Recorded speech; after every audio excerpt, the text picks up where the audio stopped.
Welcome to learning Decisive Campaigns, the Ardennes Offensive game. It's me learning it, and hopefully you can learn as well while watching this. Just to let you know from some questions I got on the first episode of this series, you can of course start there if you like. The game is coming out very soon. This is an alpha copy of the game that Matrix gave to me to promote their game, of course. So I'm still learning the details of it. This is just one small scenario as well. This isn't the complete game. There's a bunch of scenarios, some small, some medium size, and then there's sort of the grand campaign that can be played from either side, the Allies or the Germans. So just if you are interested in this, I'm figuring a lot of you don't know if we need more fuel or whatnot. Okay, and see some of this stuff here. I mean, I understand more supply, more fuel, but I'm not necessarily understanding yet. Okay, I guess green, is that a fuel symbol here? Supply, this is the supply lines here. I get that. Like I say, I'm still learning this. So we're coming in here, major supply. We can, I think, have your area depots. We do have a minor depot. It will be delivered with 10% of its ideal stocks. So we could theoretically put on another supply depot. You know, we got this unit here. Okay, well, we're going to get out of supply. Let's get to move.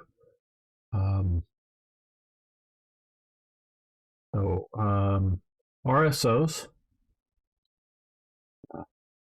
Not stay up. I want to go. RSOs down, center, lower.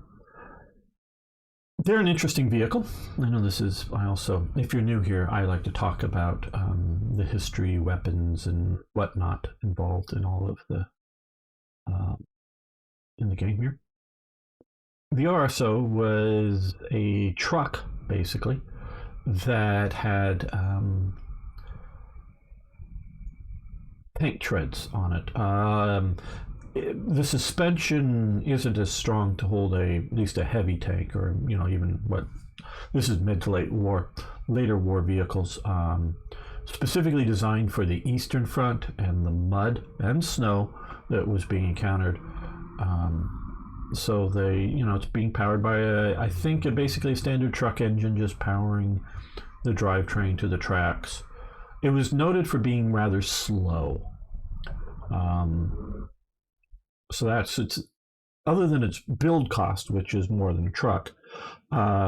It's slow in comparison to the truck down here that we see. You keep clicking off this. So and especially if you get on roads, the trucks will do much better. But going through the mud and the snow, it does pretty good. So it was designed for Eastern Front use. And so this flak unit, it looks like a pretty good unit here. We need to move it up. The 20 millimeter, they have 11 20 millimeter, 4-barrel 20 millimeter guns. Those would give a lot of anti-infantry firing power, I presume. And the 88s, of course, would be great anti-tank weapons. So we're going to move that up.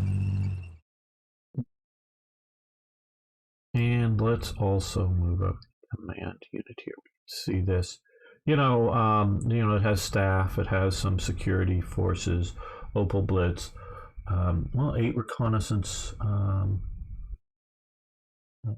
half tracks and some don't know what light, and then some more heavy guns. So let's move these guys up here, get them forward.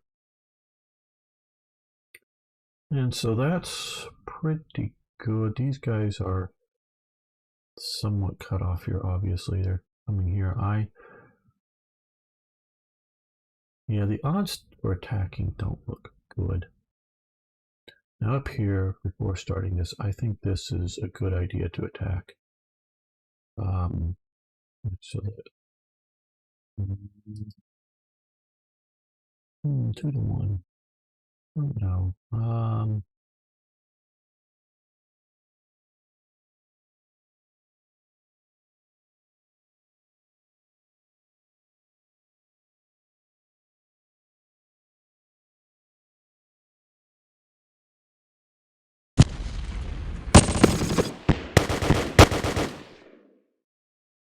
Some of the unit there capitulated. This is the Allies. This is us. We lost a few guys here, not much. They took, heavy damage. Two of the units retreated, and the tank destroyers there capitulated. So we got that now here. Yeah, let's see if we were to 2 to 1. Okay.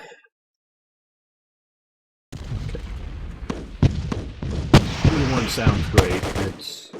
But they held, and this is the thing. I sort of know the base, as you can tell, some of the basic mechanics of this game, but really trying to learn how this all functions. Okay, so they held the position, but they got pushed back. So I'm thinking we're going to see a significant. Okay, they've already fired, I think. All right, well, let's give the Allies their turn.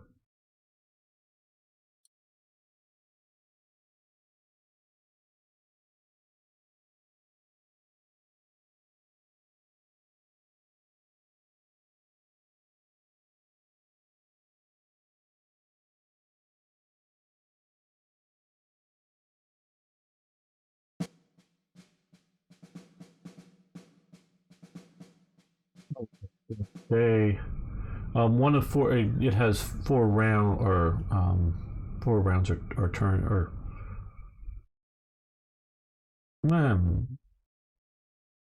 I don't know, rounds, turns. I don't know how if that's defined different, but 4 per day, and one of them's a night turn out of the day.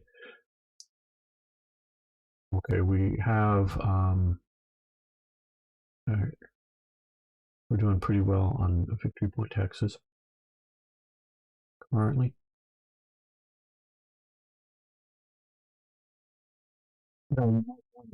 You would have, isn't a day. Well, winter northern hemisphere, the nights will be longer than the days. Yes, why wouldn't you have?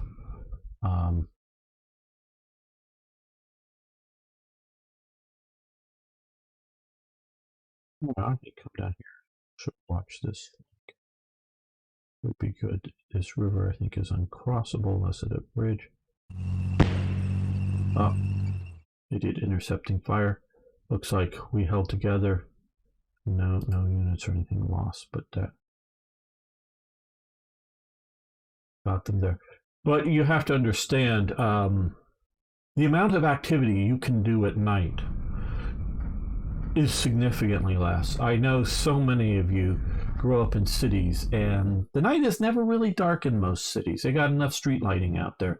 If you go outside in the country, and I know there's a few country folk here that are people that have visited, it's truly dark, and you can't really like walk as fast unless you really know the terrain or you know that it's a road to run on or something like that. It's just truly dark, and you're not going to want to show a lot of lights, in the midst of combat. So the amount of command and control, coordination, and we could just go on from there, that you can do at night versus what you can do in the day is significantly less. So that's just something to always keep in mind when you're looking at this. All right, well, right now we're winning, so that's a good thing. Right, so if we just hit them with this Panthers, we're about ready to just, take them all out, which we probably don't need to hit them with the Panthers then. You're 27 to 1 with this Panzer Grenadier Regiment, okay. They capitulate, good.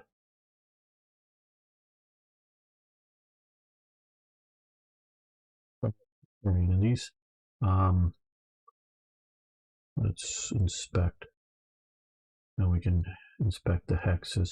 You can see up here, it's currently raining. The terrain types and then into the village, or we can look at the sort of forest, just sort of get expectations. And again, this is an elevation change, and elevation does matter. So then, this part of the hex is higher than here, so I guess it's dealing with this hex to that hex, and then this is a higher ridge. So just to give you the idea of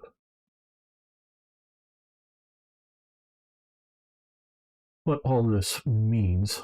There's one of their supply elements there.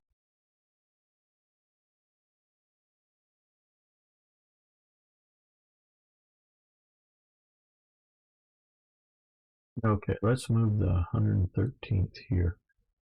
Let's move it down this way. Obviously, well, I don't know if it's obvious, but these are I symbols. Can't really see into here, can see to here. So we're going to move it to there. And now we can see what it can see. They're the ones that attack, so they get to move to there.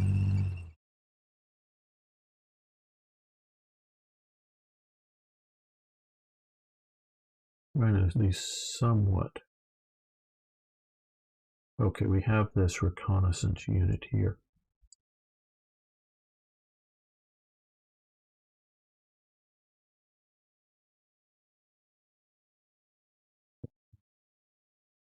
Yeah.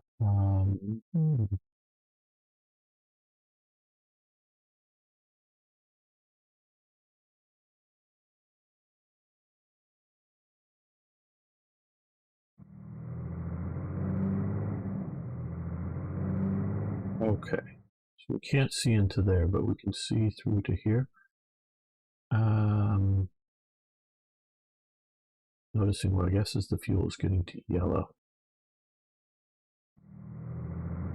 Now it's in blue. Or is that just maybe movement points? I'm not. Yeah, it's probably more movement points. Yeah. Okay.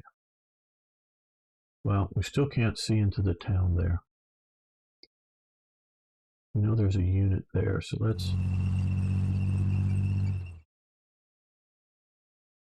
move there like that. So that's covering our flank.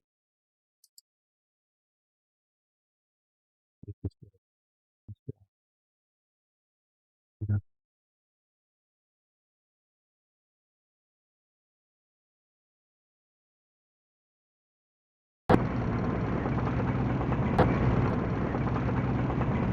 Favors the bold, or so they say. And move up its command elements. Put that to there. Come into support and flank this unit here. Now,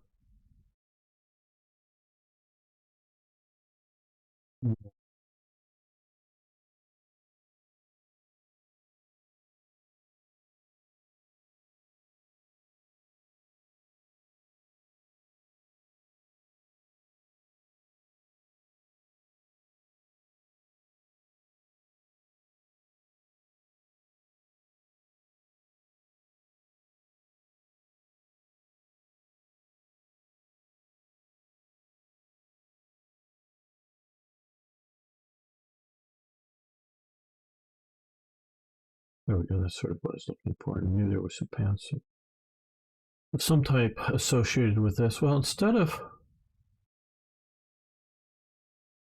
yeah, I think we're gonna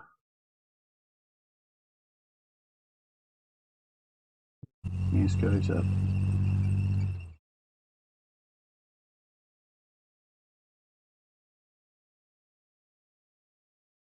Let's attack. They're firing and taking significant damage.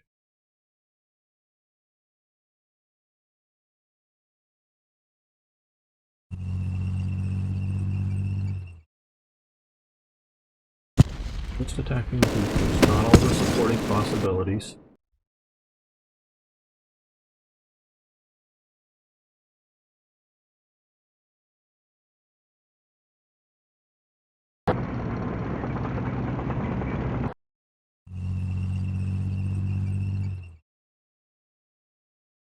Now, if we come at them with that,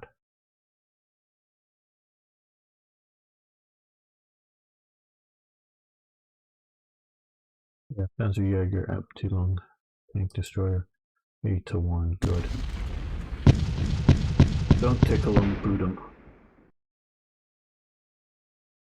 They held. Not my favorite idea. No return fire expected. We're just going to put some artillery on them.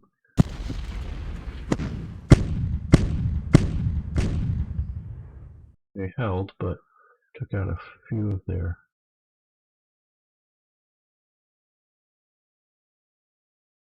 elements. Might be better to try to coordinate some of this, but do a single barrage.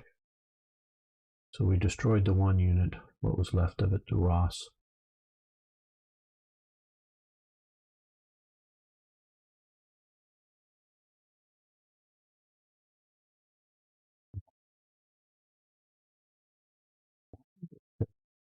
Okay.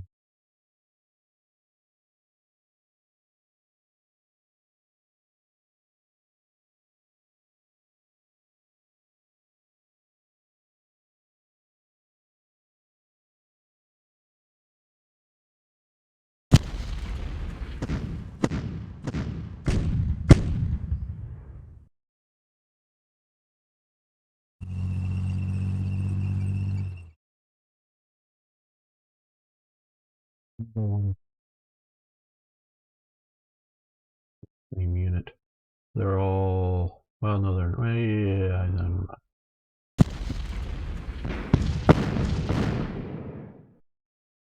Treated. We had light losses, but losses, yes.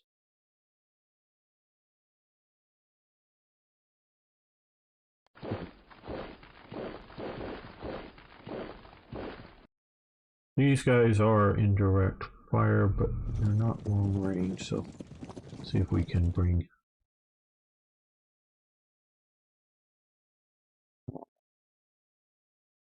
specifically would be attacking maybe that unit.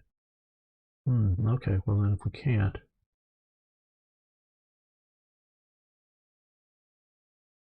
let's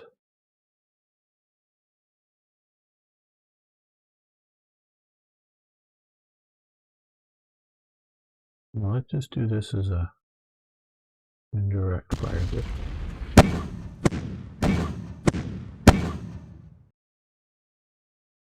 Okay.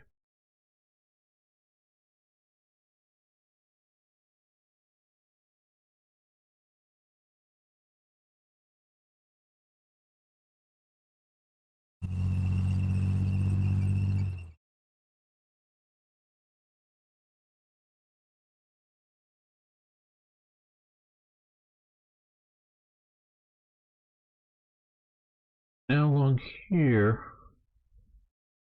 I don't think this river is very fordable. We've blown the bridge here. They might be able to repair. They do have that bridge there, so they can try to come across from here. What we're going to do, I think, though, is... Or did you already... Oh, you fired maybe the other. You fire... Yeah.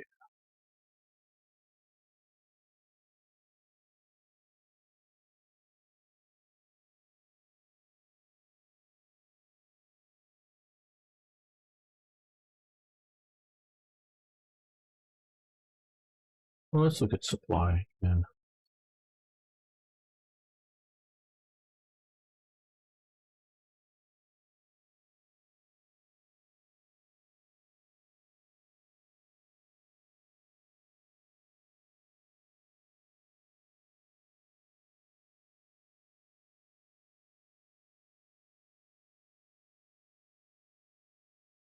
Let's just do the supply card here. Depot. Play card.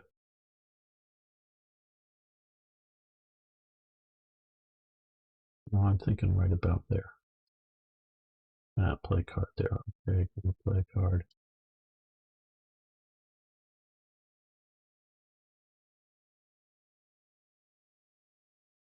Oh, rain, mud, not play card. Cancel. Well, okay. Not quite sure. Like I say, still learning the game.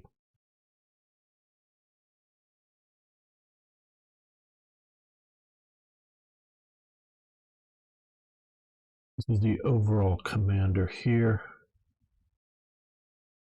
Back to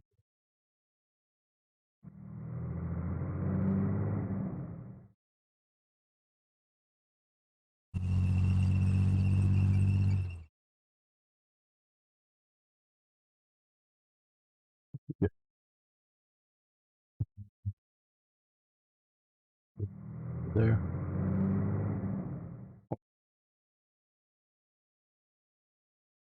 So I am. Oh, they're retreating.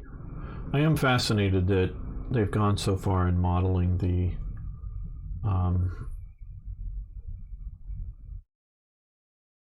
down to the individual weapons, artillery pieces, anti-tank pieces, tanks within these units, squads.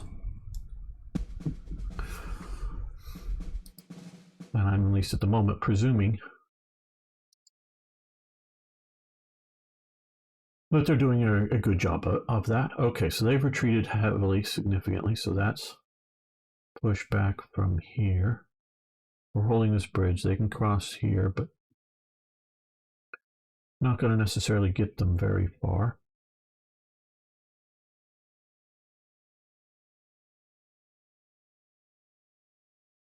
We do want to get to that supply unit, I presume.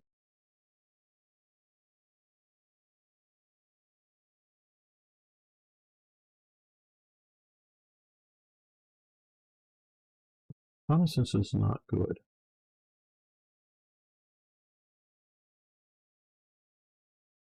Let's not use the headquarters, but let's overwhelm when we attack that unit.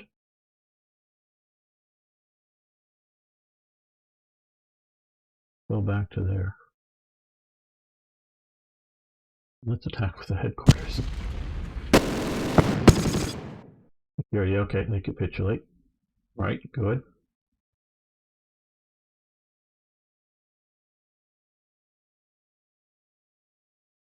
Yeah, also.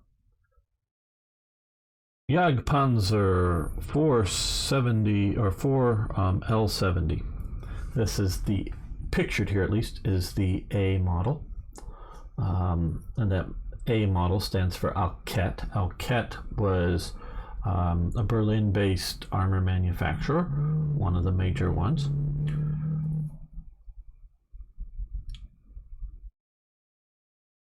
There's names mean things, okay? That's a Jagdpanzer. When they were initially developing these guns, there was a debate whether to call them Stugs, Sturmgeschütz, or call them Jagdpanzers. If they were called Stugs, they'd be under the control of the artillery. If they were going to be called Jagdpanzers, they were going to be under the control of the armor. Well, Guderian and the armor won out, so they were called Jagdpanzers during the development phase. And so, in a way, they're Stugs, except for in name. The most Stugs are Stug 3s. They're on the lower, the engine, the drive, the transmission, and the tracks, and that whole lower thing is a Panzer 3 that doesn't have a turret on it and has the top on it. One, I forget which one. One of the Stug or one of the Panzer 3 plants was bombed and put out of production, and they wanted more Stugs. So this is getting late in the war. The Panzer IV is showing its age. It's a pre-war tank, like the Stug, in design and initial production. It's still marginally effective against both Eastern and Western threats.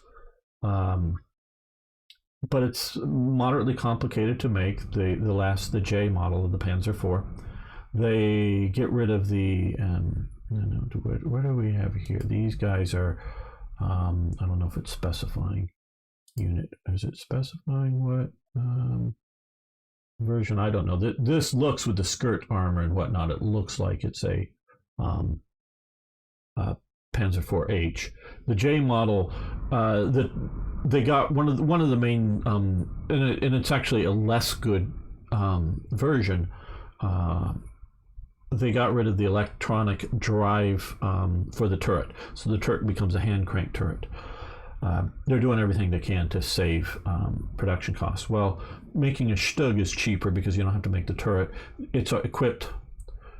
The Stugs are equipped with the same gun as the same L-48 gun, and so they decide to make Stug 4s. Stug 4s is the same as a Stug 3, except for it's different. I know I just said it's the same. They at the time, late in the war, they have basically the same armor. Basically, this those, let's say basically because some of them are getting concrete, poured concrete added to them, and it's varying from factory to factory and just when they're being produced. But it's basically the same thing. They have the same gun, the L-48 gun, the Stug 3 and the Stug 4. The difference is it's using a Panzer IV engine, a Panzer IV transmission, a Panzer IV, basically lower hull, and Panzer IV, tracks and drivetrain instead of the Panzer III. Well, also along this whole line, before this sort of emergency done, they're looking at, making a sort of earlier Stug 4, but they decided to call it a Jagdpanzer. Starts out with an L-48 gun, but the concept was to have the L-70 gun. The L-70 gun is also a 75 millimeter gun, but it is the same gun as functionally. There's minor mounting differences, but as the Panther. So these are basically shooting the same rounds out of basically the same gun. Well, early in its design concept, I think it was Vomag and Alket both did prototypes. The Vomag was accepted. The Vomag is a much lower gun. Basically, right about here, there's a vertical plate. It's pretty thick, but it's a vertical plate. Where the Vomag, this whole thing, it's about, you can see where the tracks are. This has a side skirt. About where from the tracks to the side skirt is basically gone on the Vomag, and the whole upper turret is just lower down. So it's much more streamlined. You'll notice this if you watch like my War Thunder play. Great game. Check it out. Hey, if you haven't already, please hit the subscribe button to see more content like this. If you want to, and hit that like button if you're already here and want to see more of this game. I just want to talk about some of the history. So here's some RSOs carrying fuel and ammunition, presumably for the Jagdpanzers, trying to stay out of the flying objects, bullets, artillery shells area, but keeping close supply elements here. So they declined to do the Alket, but went with the Vomag solution. Why do we have an Alket version of the tank here? Well, desperation. They needed more. And I guess the Alket production setup wasn't really ready enough, because this is a cheaper version of, more simplified version of making the gun, or not the gun, well, the tank. I'm not sure if it's actually cheaper, but just sort of less thought has gone into making the Alket version. So it has its weakness, but it's a decent enough vehicle. So it's a good tank destroying vehicle. But just like the Panthers shoot a high explosive round, you can shoot the same high explosive round out of this. So it can function as a Stug to shoot at these infantry units here. So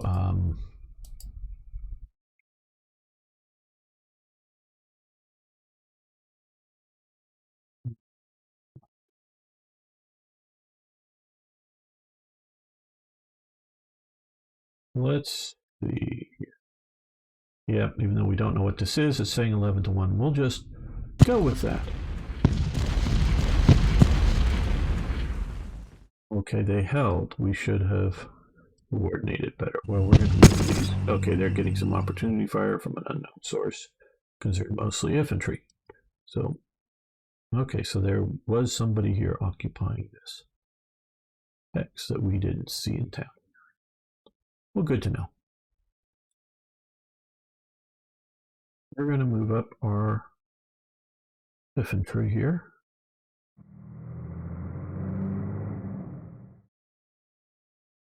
Right up here, which will put us looking.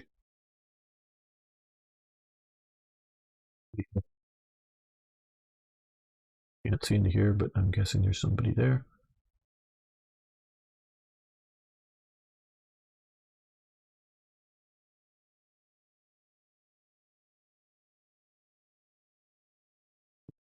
Davis here. Let's go.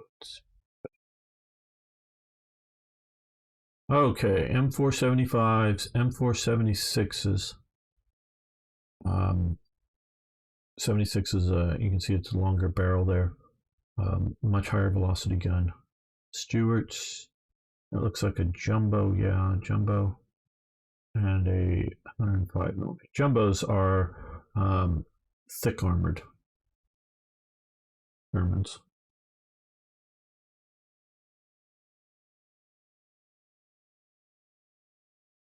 Well, since we're having thick armored Shermans, what we're going to do is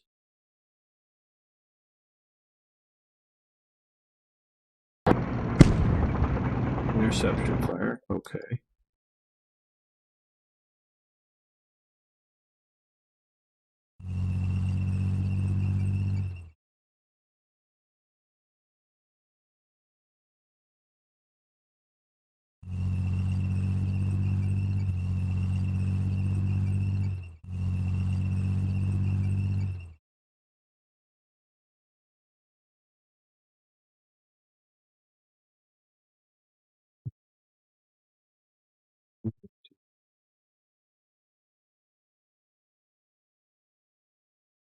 That 8 to 1. Okay, we're going to concentrate that on there. Maybe I should have tried to do some artillery first, but the tanks retreated. Infantry, or some of them held. Some of them retreated.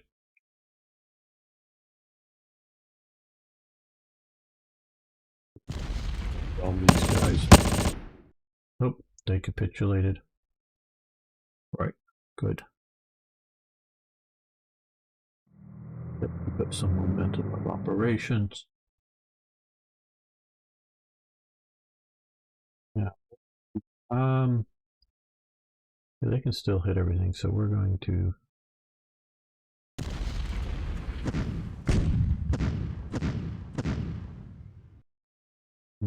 artillery fire here.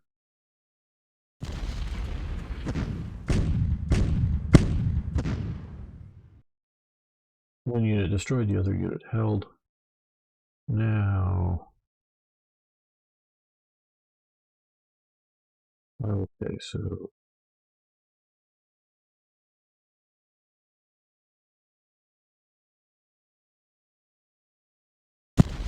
when we attack, they retreat.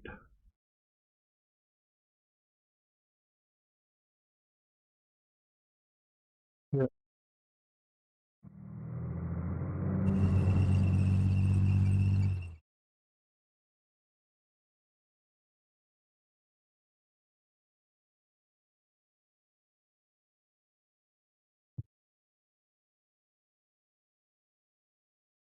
I blew that bridge, and that may have been a mistake.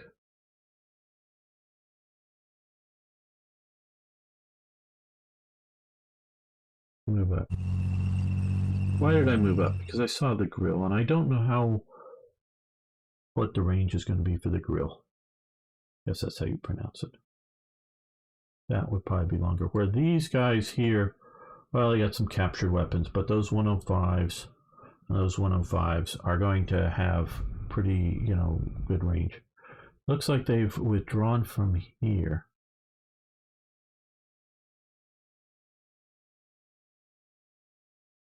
This would just be our indirect, our mortars and whatnot on them. So we're going to vote interception fire. Okay, well.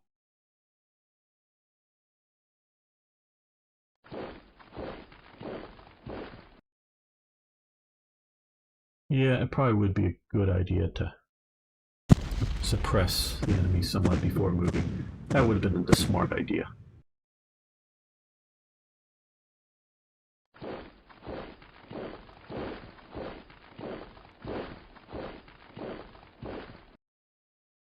Yeah, in for a penny, in for a pound. Okay, well, we bumped into these guys.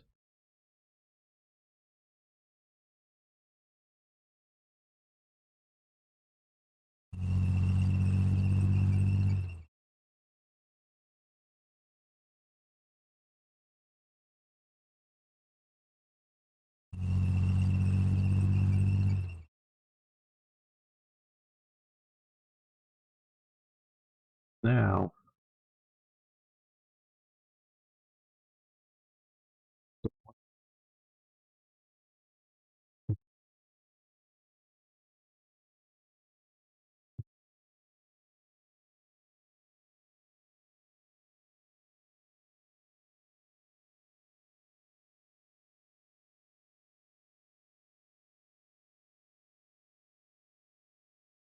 no, let's not.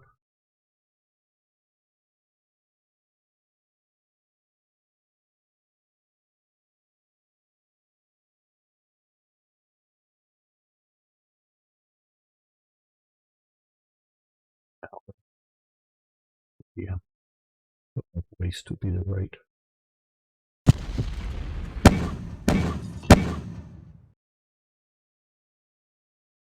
Oh, they held. Lost a mortar. They lost 2 and a sniper, so that wasn't too terrible of an outcome.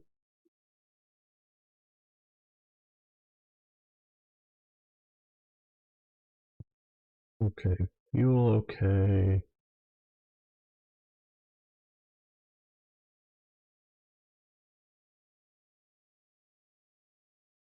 It's low on fuel, so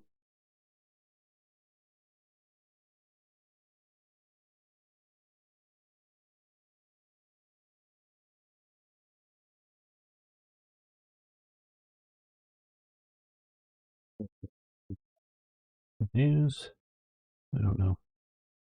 I'm American. Unless I hear these stuff, I don't know how to pronounce these words. Some more fuel showing up there. That'll help some of these units. Let's keep moving forward, though.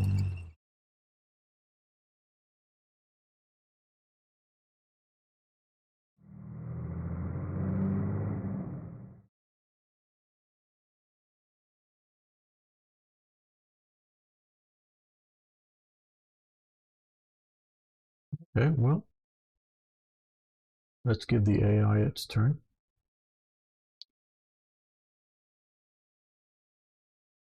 Like they're falling back. Well, they've advanced along there.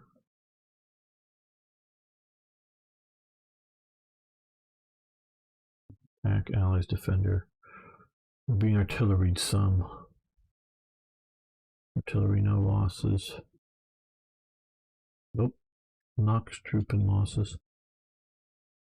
This would be the rockets.